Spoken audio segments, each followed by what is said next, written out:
አርሰናል በሜዳው የሚደግሰውን የኤሚሬትስ ካፕን ዋንጫ አጥቷል። በቦሩሲያ ዶርትሙንድ 3-2 በሆነ ውጤት ተሸንፏል። በዛሬው ጨዋታ ላይ የተፈጠሩትን አንዳንድ እውነቶች እንመለከታለን። አርሰናል ተከታታይ 2 ጨዋታዎች ላይ ለምን ተሸነፈ? እንዲህ አይነት ሁኔታዎች እንዴት ነው እያጋጠሙት የሚገኙት? የመከላከሉ መዋቅር ጥያቄ ውስጥ እየገባ ነው ገና ከወዲሁ። እርግጥ ነው የፕሪሲዝን ጨዋታ ቢሆንም ሀሳቦችን እናነሳለን። ለቻናሉ አዲስ የሆናችሁ ቤተሰቦች ከወዲሁ ሰብስክራይብ እንድታደርጉ ጋብዛለሁ። ላይክ እያደረጋችሁ ጀምሩ። ቪዲዮውን ሼር ማድረግ እንዳይረሳ። ግን በዚህ ጨዋታ የእናንተ ማን ኦፍ ዘ ማች በአርሰናል በኩል ማን ነው? ለእኔ ክርስቶስ ዞሊስ እጅግ በጣም ድንቅ ፐርፎርማንሱን ዛሬም አሳይቷል። ሌላ ቪዲዮ ያስፈልገዋል እንጂ የዞሊስ ጉዳይ በአንድ በዚህ ፕሮግራም ብቻ የሚያልቅ አይነት አይመስለኝም። የዞሊስ ፐርፎርማንስ እጅግ በጣም ድንቅ ነው። ገና ከወዲሁ 3 አሲስት አድርጓል። 1 ጎል ደግሞ ማስቆጠር ችሏል። የዞሊስ ፐርፎርማንስ እጅግ በጣም ድንቅ እንደሆነ በርካቶች እየተናገሩለት ነው። ግን ስለ አርሰናል በአጠቃላይ ማንሳት ያለብን ይመስላል። ያው ይሄ እንዲህ አይነት ጨዋታዎች የበለጠ ትኩረት የሚስቡ ናቸው ለማለት ይከብደኛል። በግሌ የበለጠ ለወዳጅነት ጨዋታዎች ሰዓት ላይ የሚሰጡት ትኩረትም ብዙም አይደለም። ነገር ግን አርሰናል እንዲህ አይነት ጨዋታዎች ላይ ያው ምልክቶች እየታዩ ይመጣሉ። ከዛ በኋላ ሙሉ ለሙሉ ይሄ ቡድን እየጎለበተ ነው ወይ፣ ምን ላይ መሻሻል አለበት የሚለውን ለመመልከት ይረዳል ተብሎ ይጠበቃል። መድፈኞቹም በዛሬው ዕለት ያደረጉት ጨዋታ ላይ አንዳንድ ፐርፎርማንሳቸው ላይ በእርግጥ ነው ጥያቄ ይነሳል። ግን ደግሞ የዛሬው ጨዋታ ላይ 3-2 በሆነ ውጤት በቦሩሲያ ዶርትሙንድ ስለተሸነፉ ነገሮች አከተሙ፣ አበቃ፣ የውድድር ዓመቱ ማሳያ ነው ማለትም አይደለም። ይህንን ማስታወስ አለብን። ግን በፐርፎርማንስ ረገድ የአርሰናል ቡድን ላይ በአጠቃላይ የምናነሳቸው አንዳንድ ሀሳቦች ይኖራሉ ማለት ነው። 7ኛው ደቂቃ ላይ ነበረ ሳሙኤል ኢናሲዮ በዶርትሙንድ በኩል ጎል ማስቆጠር የቻለው። በጣም ድንቅ ግሪካዊ የሆነ ተጫዋች ደግሞ ኮንስታንቲኖስ ካርተሳስ የሚባለውም ተጫዋች በጣም አስደናቂ ነበረ። በቦሩሲያ ዶርትሙንድ በኩል 2-0 እንዲሆኑ አደረገ። 54ኛው ደቂቃ ላይ ታን ዋኔሪ 2-1 አደረገ። ካካኦ ጋዱ የተከላካይ ስፍራ ጨዋች ነው። በቦሩሲያ ዶርትሙንድ በኩል ጎል አስቆጠረ። 3-1 ሆነ። ቪክቶር ዮኬሬሽ ወደ ጨዋታው ይመልሳቸዋል ተብሎ የተጠበቀውን የፍጹም ቅጣት ምት ጎል አስቆጥሮ ነበረ። እስኪ በዚሁ የቪክቶር ዮኬሬሽ ጉዳይ ማንሳት ያለብን ይመስለኛል። የአርሰናል ከፊት መስመሩን ጀምር ድክመቱን የፊት መስመሩ በጣም መጠናከር እንዳለበት የተመለከትንበት አይነት ጨዋታ ይመስለኛል። አሁንም ቢሆን ጥያቄዎች የሚያስነሳ ነው። እርግጥ ነው ዞሊስም ማስፈረም ችሏል። 33 ብቻ ነው የወጣበት። 33 ሚሊዮን ፓውንድ ለእንዲህ አይነት እንቁ ተጫዋች ማውጣት ራሱ እጅግ በጣም አስገራሚ ነው። አርሰናል አፍሷል የሚባለው ይህንን ተጫዋች በጣም ድንቅ ፐርፎርማንስ ያሳያል። ነገር ግን የመጨረሻ ፊት ለፊት ቦታ ላይ የሚፈራረቁት 2 ተጫዋቾች ሁለቱም በኳስ አያያዝ ብቃታቸው በአጠቃላይ የእግር ኳስ አቢሊቲያቸው በጣም ጥያቄ ውስጥ የሚገቡ አይነት ተጫዋቾች እንደሆኑ የተመለከትንበት ጨዋታ ይመስለኛል። አርሰናል ለምንድን ነው አልቫሬዝን በዚህን ያህል ደረጃ እየፈለገ የሚገኘው? በልውውጥ ደረጃ 1 ዓመት በፊት ዋጋ ከፍሎለት የመጣውን ብዙ ተብሎለት አርሰናል ኤሚሬትስ የደረሰውን ተጫዋች ለመሸጥ ፍላጎት አለው እየተባለ የሚገኝበትን ሚስጥር ያየንበት አይነት ጨዋታ ይመስለኛል። ምክንያቱም ካያችሁ በሙሉ የጨዋታ እንቅስቃሴ ውስጥ ቪክቶር ዮኬሬሽ ተቀይሮ እስኪወጣ ድረስ ሙሉ ለሙሉ ፊዚካሉን እየተጠቀመ የሚጫወት አይነት ተጫዋች እንደነበር አይተነዋል ብዙውን ደቂቃ። ይህም ደግሞ ጥያቄ የሚያስነሳ አይነት ነው።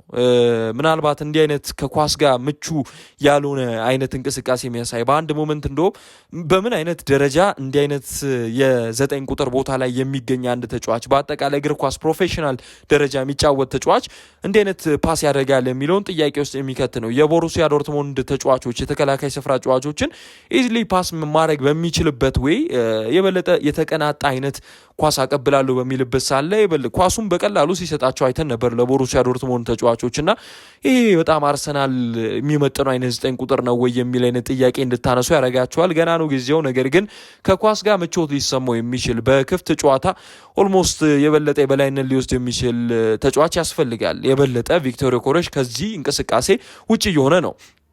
ይህም በርካታ ጥያቄ እንዲነሳ ያደርጋል ተብሎ ይገምታል። በአርሰናል በኩል ያው የማጥቃት እንቅስቃሴ ላይ በጣም ክሊኒካል መሆን ይጠበቅባቸዋል። ካያችሁ የቦሩሲያ ዶርትሙንድ ተጫዋቾች ከአርሰናል አሁን በዛሬው ዕለት ተሽለው የነበሩበት አንደኛው ምክንያት ክሊኒካል የመሆን ጉዳይ ነው። የመጨረሻ 9 ቁጥር ቦታ ላይ ፋይናል ሰርድ ላይ ከገቡ በኋላ በተለይ የሁለተኛው ጎል ሲቆጠር ተመልክታችኋል ምን ያህል ጥራት የነበረው አይነት ጎል እንደነበረ እና እንዲህ አይነት አጋጣሚዎች ላይ በ7ና በ29ኛው ደቂቃ ላይ አርሰናል ጎል ሲቆጠርበት ጥያቄ ያስነሳል። ከነዛ መካከል ደግሞ ጥያቄ በማስነሳቱ ልክ የአርሰናል የፊት መስመር ስለዚህ ምላሹ ምንድነው የሚለውንም ማስታወስ ያለብን ይመስለኛል። ፈጠራ እርግጥ ነው ያስፈልገዋል። አርሰናል ገና ነው። አሁንም ሙሉ ለሙሉ ተጫዋቾቹን አልተጠቀመም። እነ ዴክላን ራይስ እነ ብሩኖ ጎማሬዥ እኮ ያልተሰለፉ ናቸው። እነ ቡካዮ ሳካ ብዙ ያልተሰለፉ ተጫዋቾችን ማንሳት ይቻላል። ነገር ግን ባሉት ተጫዋቾችስ ቢሆን ቦሩሲያ ዶርትሙንድን መገዳደር ይከብዳል ወይ? አርሰናል እኮ የፕሪሚየር ሊግ አሸናፊ ነው። አምና ሻምፒየንስ ሊግ የፍጻሜ ተፋላሚ መሆን የቻለ ቡድን ነው። ለዚህ ያንሳል ወይ? ለእንደነ ፍሬንድሊ ጌም ያንሳል ወይ የሚለውን ጥያቄ የሚያስነሳ ነው። 2019 ላይ ነው ለመጨረሻ ጊዜ በሊዮን ተሸንፎ የነበረው በዚህ ውድድር። ዛሬ ለመጀመሪያ ጊዜ እንግዲህ ሽንፈት ገጥሞታል ማለት ነው ከ2019 በኋላ። ብዙ ጊዜ አርሰናል እንደውም ኤሜሬትስ ካፕ ዶሚኔሽን ብቻ ነው ያለው፣ የመጨረሻ ዋንጫው ነው በዚህ ዓመት የሚያነሳው ይባላል። ለመክፈቻ ያክል ያው እንዲህ አይነት ውድድሮች ጠቃሚ ናቸው። ግን የቪክቶር ዮኬሬሽ እና የካይ ሃቨርትዝ የፉትቦል አቢሊቲ በአጠቃላይ ጥያቄ ውስጥ የሚከት ነው። በጣም አስገራሚ የሚባል እንግዲህ የፊት መስመር መገንባት ይጠበቅባቸዋል በአውሮፓ ተገዳዳሪ ለመሆን። እነዚህን ተጫዋቾች ይዞ ደግሞ ጉዞ ማድረግ እጅግ በጣም ከባድና ጥያቄ የሚያስነሳ ጉዳይ ይመስለኛል። ገና ከወዲሁ ከተመለከታችሁ በፊዚካል ብቻ ተጫውታችሁ እግር ኳስ የምትጨርሱበት ሂደት የለም። አርሰናል የበለጠ ጥገኛ ሆኖ ላስት ሲዝን ያጠናቀቀው የፊት መስመር ተጫዋቾቹ ይሄ ሻርፕነስ ስለሌላቸው ደግሞ የሚያገኙትን እድል ስለሚያባክኑ ፈጠራም ደግሞ በአጠቃላይ ስለሌለ ነው። ዮኬሬሽ በዚህኛው የውድድር ዓመት ፈጠራ ኖሮም እንዲህ አይነት ፐርፎርማንስ የሚያሳይ ከሆነ በአርሰናል ልክ የተሰፋ ተጫዋች ነው ወይ የሚለው ለእኔ ጥያቄን የሚፈጥር ጉዳይ ይሆናል። ካያችሁት ሙሉ ለሙሉ የሊግ ቱ ወይ ደግሞ ሻምፒየንሺፕ አጥቂን የሚመስለው እንጂ በዛሬው ዕለት ያሳየው ፐርፎርማንስ እንደው ሊጠቀስ የሚችል የሚገባም አይደለም። ሃቨርትዝም በተመሳሳይ እንደዚሁ ነው። የፓሲንግ አቢሊቲ በጣም ዝቅተኛ ነው። ከኳስ ጋር ምቾት በጣም የሚሰማው አብሮ የሚቆይ አይነት ተጫዋች አይደለም። በጣም ዘመናዊ አጥቂ ያስፈልጋል እኮ። እና ሃሪ ኬንን ሌቭል በአውሮፓ እየተመለከትን የምንገኘው በምን አይነት የጥራት ደረጃ እንደሚጫወቱ እናውቃለን። አሁን ላይ ግን እንደ ሃቨርትዝ እና እንደ ቪክቶር ዮኬሬሽ አይነት ከኳስ ጋር ኳስ እግራቸው ስር ስትገባ ማድረግ የማያውቁትን ቶታሊ ምን ማድረግ እንደሚጠበቅባቸው ማያውቁ ተጫዋቾች በቡድኑ ሲኖሩ በጣም ያሳፍራል ብዬ ነው ማስበው በግሌ። ፈጠራ ቢኖርም አሁን ማስታወስ ያለብን ፈጠራ ቢኖርም ኳስ እግሩ ስር ስትገባ ምን ማድረግ እንዳለበት የማያውቅ አጥቂን ይዞ መጓዝ በእኔ በኩል እጅግ በጣም ከባድ ይመስለኛል። ለሚኬል አርቴታም ቢሆን ፈተና ነው። የሚኬል አርቴታ የጨዋታ ሲስተም ይህንን ይፈልጋሉ የሚለው በአጠቃላይ በጣም ጥያቄን የሚያስነሳ ጉዳይ ይመስለኛል። ድሎች በሚፈጠርበት ሰዓት ላይ ቦታን ይዞ መጠበቅ የአንድ የ9 ቁጥር ባህሪ ነው። ሁለቱም ተጫዋቾች ያንን የሚያውቁ አይነት አይመስሉም። የበለጠ በጣም ግራ መግባባት በሁለቱ መካከል ትመለከታላችሁ እና ሊታሰብበት የሚገባ ጉዳይ እንደሆነ የፊት መስመሩ እየተረጋገጠ የመጣ ይመስለኛል። ገና እርግጥ ነው የሲዝኑ ጅማሬም ላይ የአርሰናል በቃ የክረምት የዝውውር መስኮት ላይ ትኩረት ማድረግ ያለባቸው ከወገብ በላይ ያለውን ነው። አማካይ መጨመር አለባቸው። አግሬሲቭ ሆኖ የበለጠ ከኳስ ጋር ምቾት የሚሰማው ተባለ። ጉማሬዥ መጣ። ትክክለኛው ሰው ዞሊስ አለ። ዞሊስ የግራ ክንፍ ተጫዋች ነው። እርግጥ ነው የፕሪሲዝን ጨዋታ ላይ በጣም ፐርፎርም እያደረገ ነው። ግን ሲዝኑ ሲጀምር የምትተማመኑበት አይነት ተጫዋች ነው ወይ የሚለው ጥያቄ ውስጥ የሚገባ ጉዳይ ነው። አርሰናል አሁንም የፊት መስመሩ ለማጠናከር የሚታተረው ለዚህ ይመስለኛል። ቪኒሺየስ ያስፈለገው ለዚህ ነው። በነገራችን ላይ የበለጠ ክሬቲቭ የሆነ በራሱ መወሰን የሚችል ጨዋታዎችን ተጫዋች ይፈልጋል አርሰናል። ዞሊስ እንደ አይነት ፐርፎርማንሶችን በአውሮፓ ሌቭል ማሳየት ይችላሉ የሚለው ገና ስለሆነ እሱን ጫና ውስጥ መክተት አይቻልም። ግን እሱም ቢሆን ምናልባት አውትሻይን አድርጎ ሲዝን ውስጥ ሊያስደነግጠን የሚችለው ሰርፕራይዝ አድርጎን ምናልባትም ድንቅ ሲዝን ሊያሳልፍ የሚችል አይነት ተጫዋች እንደሆነ ገና ከወዲሁ እያሳየን ነው የሚገኘው። ምክንያቱም አንድ ለአንድ ያለው ግንኙነት እጅግ በጣም አስገራሚ ነው ካያችሁት። ከዛም አልፎ ፓስ የሚያደርግበት መንገድ አሪፍ ነው። ፋይናል ሰርድ ውስጥ ኳሶችን ይጥላል። ተጫዋቾችን እንግዲህ የሚያይበት መንገድ ከኳስ ጋር ያለው እንቅስቃሴ በጣም አስገራሚ ነው። በራሱ ደግሞ ተጫዋቾችን የመሳብ ብቃት አለው። ማርክ ሊደረግ የሚችል አይነት ተጫዋች መሆኑ ለሌሎች የፊት መስመር ተጫዋቾች ነጻነት እንዲሰጥ ያደርጋል። ግን የመከላከል እንቅስቃሴውን አርሰናልን የበለጠ መመልከት ያለብን ይመስለኛል። የመጀመሪያ 45 ላይ ይዘውት የወጡት ሬቲንግ አምና አርሰናል ይሄ ነበር የሚያስብል አይነት ነው። የዊሊያም ሳሊባ አለመኖር የመከላከል እንቅስቃሴ ላይ እርጋታዎችን እንደሚያሳጣው የአርሰናልን የመከላከል አወቃቀር ያሳየ አይነት ጨዋታም ይመስለኛል። ገና በ7ና በ29ኛው ደቂቃ ላይ ጎል መቆጠር እርግጥ ነው የአማካኝ ስፍራ ጌም ሊደር የሆነ ጨዋታን የሚቆጣጠር አይነት ተጫዋች ያስፈልጋል። ግን ደግሞ በዛም ልክ የመከላከል እንቅስቃሴ ላይ ጥያቄን የሚያስነሳ አይነት ጉዳይ እንደሆነ ማስታወስ አለብን። የበለጠ ስፔሶች ሲጣሉ ነበረ። ስትራክቸሩን ስቷል። የአማካኝ ስፍራ ጨዋች እንዳልኩት ነው ያስፈልጋል። ግን የዊሊያም ሳሊባ የጁሪየን ቲምበር አለመኖር ምናልባት የአርሰናል ሲዝን እነዚህ ተጫዋቾች በጉዳት ለረጅም ጊዜ የሚቆዩ ቢሆኑ አደጋ ውስጥ ሊገባ እንደሚችል መከላከሉ ላይ እንግዲህ ያሳየበትም አጋጣሚ የተፈጠረ ይመስለኛል። አርሰናል የመከላከል እንቅስቃሴ ላይ የሚጫወት ተጫዋች ለማስፈረም በገበያው ላይ እንደሚወጣ ይጠበቃል። ግን እንደዛም ሆኖ የሳሊባ ብቃትን የሚተካ አይነት ተጫዋች ያስፈልጋል። አሁንም ቢሆን ሳሊባን መተካት በጣም አስቸጋሪ እንደሆነ በአርሰናል ቤት ያየንበት አይነት ጨዋታ ነው።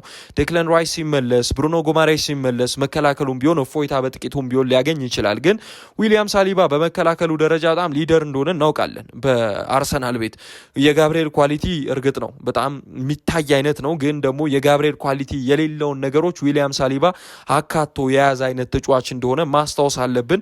በጣም ለረዥም ወራት ነው በጉዳት አርሰናል የሚያጣው ይህንን ተጫዋች ካጣ በኋላ በማን ሊተካው ይችላል የሚለውም ጥያቄ ውስጥ የሚገባ ጉዳይ ነው። ኤዝሪ ኮንሳ ይነሳሉ። ኤዝሪ ኮንሳ እንደው በሳሊባ ሌቭል መጫወት ይችላሉ የሚለው ለኔ የሚዋጥልኝ አይደለም። የበለጠ ስፔናዊ ተጫዋች ምናልባት አርሰናል ቢያገኝ ከኳስ ጋር ምቾት ተሰምቶት የሚጫወት ሊደርሺፕ ኳሊቲ በጣም ጠንካራ የሆነ ተጫዋች ያስፈልገዋል ብዬ አስባለሁ።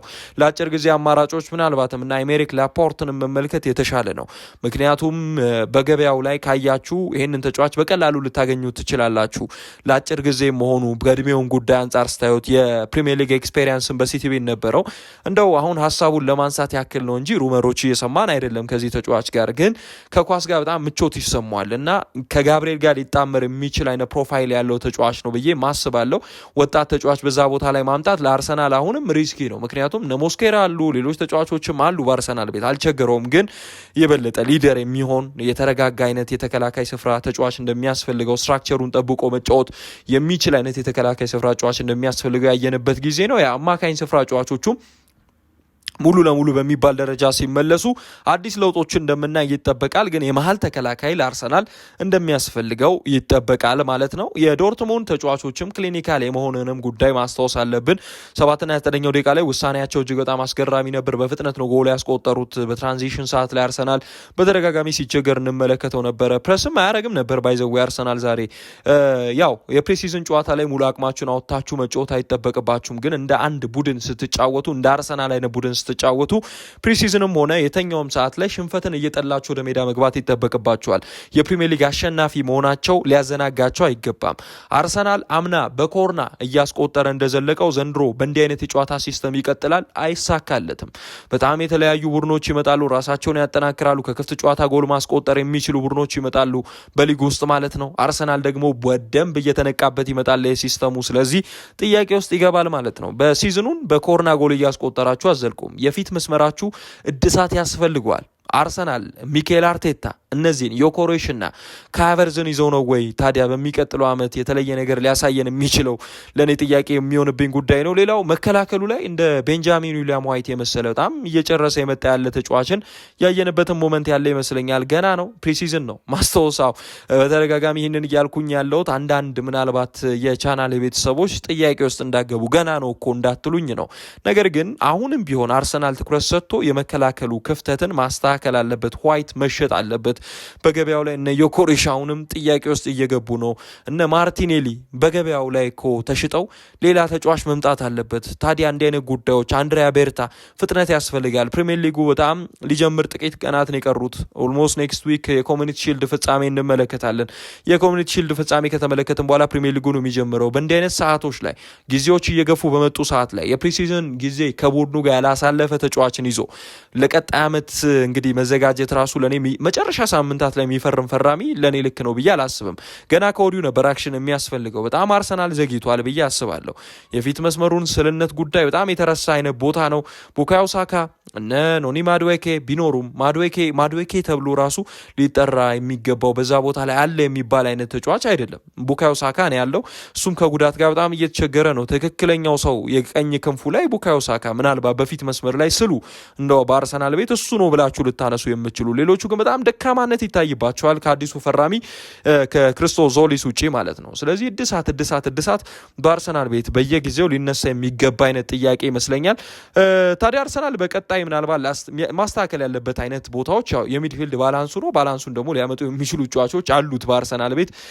ምክንያቱም አሁን ላይ የፕሪሲዝን ጨዋታ ላይ ጊዜያቸውን እያሳለፉ አይደለም። በብሩኖ ጉማሬሽ ዛሬ ገና ነው የተዋወቀው በኤሜሬትስ ፕሪሲዝኑን። እሱም ከቡድኑ ጋር አላሳለፈም። ስለዚህ ገና ጊዜ ይጠይቃል። የአርሰናል ሚድፊልድ ምንም ጥያቄ ማይነሳበት ምናልባት ለኔ በዚህ ሰዓት ላይ ሚድፊልዱ ነው። መከላከሉ ላይ ሳሊባ ለመኖሩ ነው እንጂ ተከላካይ ስፍራም ላይ ሙሉ ለሙሉ ምናልባት ሬት ልታደርጉት የምትችሉት ይመስለኛል። የወጣት ተጫዋቾችም እድል መሰጠት ጉዳይ ምናልባት ሊታሰብበት ይገባል። አዳዲስ ፊርማ ከሌለ እንግዲህ የአካዳሚውን ተጫዋቾች ካልጎበኛችሁ ማንን ትጎበኛላችሁ? ወጣት ተጫዋቾች እነ ዶመን እድል ሊሰጣቸው እንደሚገባ ያየንበት ይመስለኛል። ኢምፕሩቭ መደረግ ካለባቸው ነገሮች መካከል ደግሞ ቻንስ ኮንቨርሴሽን ሌላው ሊነሳ የሚገባ ጉዳይ ነው። ያው የመከላከል መዋቀሩ ምንም ጥያቄ የለውም። ሙሉ ለሙሉ መስተካከል ካለባቸው እንግዲህ ዛሬ ካየናቸው ሞመንቶች መካከል አንዱ ሊጠቀስ የምንችለው ጉዳይ ይመስለኛል። ያው ወጣት ተጫዋቾች ይመለሳሉ፣ ኤክስፔሪየንስ ያላቸው ተጫዋቾች ይመለሳሉ። እነዚህ ሁሉ ሲመለሱ ዳግም አርሰናልን ተጠናክሮ የምናይበት እድል ከፍተኛ ይመስለኛል። የዮኮሬሽ ጉዳይ ግን ጥያቄ ውስጥ የሚገባ ነው። የመከላከል መዋቀሩ ጥያቄ ውስጥ የሚገባ ጉዳይ ነው። ያለ ሳሊባ አዲስ ተጫዋች እንደሚፈልግ ያየንበት አይነት ነው። በአጠቃላይ ፕሪሲዝኑ ማለት ነው። ከዛም አልፎ ደግሞ አማካይ ላይ እንዳልኳችሁ ነው የባላንስ ጥያቄ ይመለሳል። ቡድኑ በቅርቡ የአማካኝ ኮከብ ተጫዋቾች ይመለሳሉ። 10 ከ10 ሊሰጥ የሚችል አይነት የአማካኝ ውህደት ነው ያለው በአርሰናል ቤቱ። ስለዚህ የሚያሳስብ አይነት ጉዳይ አይደለም። የካያቨርዝም ጉዳይ ከኳስ ጋር ያለው ምቾት የአርሰናል 9 ቁጥር ትክክለኛው ካያቨርዝ ነው ወይስ ቪክቶር ዮኬሬሽ? እነዚህ ጥያቄዎች ሊመለሱ ይገባል። ሚኬል አርቴታ ትኩረት ሊሰጣቸው ይገባል። በአምና ፈረስ በዘንድሮም እንግዲህ ቀጥላለሁኝ በአምናው ፈረስ እየጋለብኩኝ የሚል ከሆነ ፈረሱ ኦልሞስት አቅሙን እያጣ እንዳይመጣ ጥያቄ ውስጥ እንግዲህ ይከቷል ብዬ አስባለሁ። በእኔ በኩል እንዲህ አይነት ክፍተቶች አይቻለሁኝ። የእናንተን ሀሳብ እስኪ ኮመንት ሴክሽን ላይ እንድታጋሩኝ ጋብዛችኋለሁ። አርሰናል የፊት መስመሩ መጠናከር አለበት። በጣም በጣም በጣም ሊታሰብበት የሚገባ አይነት ጉዳይ ነው። ከጊዜ ወደ ጊዜ ሌሎች ቡድኖች ራሳቸውን እያሳደጉ ሲመጡ፣ አርሰናል ግን የአምና የፕሪሚየር ሊግ ሻምፒዮን አይመስልም። እርግጥ ነው ጥሞና ያስፈልጋል። የበለጠ አንድ ተጫዋች ላይ ትልቅ ገንዘብ ማውጣት አይደለም ዝውውር ማለት። አጥነታችሁ ለቡድኔ ሲስተም ይሆናሉ ብላችሁ የሚያስተካክል አርሰናልን የፊት መስመሩን ስል የሚያደርግ አይነት ተጫዋች መፈለግ ነው ጉዳዩ። ግን አሁንም ቢሆን ጊዜዎች በሄዱ ቁጥር ከቡድኑ ጋር ያለው ውህደት በፕሪሲዝን ካልሆነ ሊጉ ከጀመረ በኋላ ተጫዋቹን አምጥቶ ግባልኝ በዚህ ቦታ ተጫወትልኝ ማለት አስቸጋሪ ሊሆን ይችላል። ስለዚህ ከወዲሁ ነው ታስቦበት በፍጥነት አክሽን ሊወሰድ የሚገባው ብዬ አስባለሁ። በእኔ በኩል የነበሩት ሀሳቦች እነዚህ ነበሩ። አብራችሁኝ እስከዚህ ደቂቃ ድረስ ለቆያችሁ አመሰግናለሁኝ። በቀጣይ እስኪ ምን አይነት አዳዲስ ፕሮግራሞች ይሰሩ ሀሳባችሁን ኮመንት ሴክሽን ላይ ያጋሩኝ። አብራችሁኝ እስከዚህ ድረስ ስለነበራችሁ አመሰግናለሁ። በቀጣይ ፕሮግራም እስከምንገናኝ ቸር ቆዩልኝ። ይመቻችሁ።